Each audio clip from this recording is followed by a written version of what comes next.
On a chilly March evening in 1980, an ordinary passerby strolled along the Berlin Wall, a forbidding barrier that had for decades stood as a symbol of division. Little did anyone suspect that, in just a few short months, this concrete divide would crumble, reshaping the political landscape of Europe forever. Today, we delve into the intricate events and burgeoning tensions of March 1989 that set the stage for the fall of the Berlin Wall. The Berlin Wall, erected in 1961 by the German Democratic Republic, was not just a physical barrier, but a potent emblem of the ideological split between East and West. Spanning 155 kilometers, it encapsulated the Cold War tensions, with families divided and lives disrupted. By the late 1980s, however, winds of change began to sweep across Eastern Europe.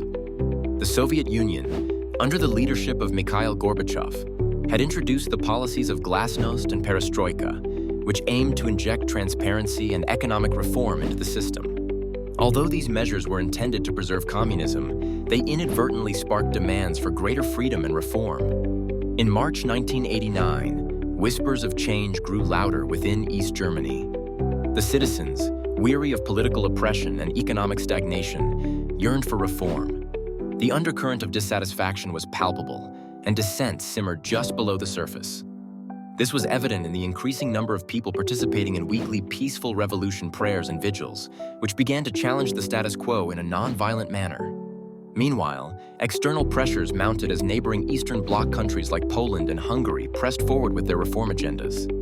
In Hungary, discussions of opening its border with Austria began to circulate, challenging the very essence of the Iron Curtain. Poland's solidarity movement was gaining traction, having gained recognition and momentum in recent elections. These ripples had a profound impact on East Germans, inspiring hope and a belief that change was within their grasp. In March, the East German government itself faced a choice. Calls for reform were becoming unavoidable. Yet instead of embracing these winds of change, the regime reverted to its classic strategy of suppression and propaganda. This only served to heighten the resolve of the citizens. The disconnect between the government's rigidity and the public's desire for freedom widened, creating a fertile ground for eventual upheaval. As March melted into April and the months that followed, these events continued to develop at a rapid pace.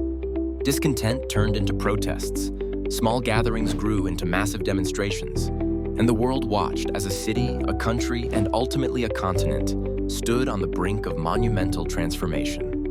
In conclusion, March 1989 marked a pivotal moment in the journey towards the fall of the Berlin Wall. It was a time when internal dissatisfaction met external inspiration. What began as a mere whisper of change quickly became a resounding cry for freedom and democracy. As we reflect on this period, we're reminded of the power of collective resolve and the inevitability of change when the spirit of a people is united. The fall of the Berlin Wall may have occurred in November, but its foundation was laid during those critical weeks and months leading up to it, when hope battled against the constraints of a divided world.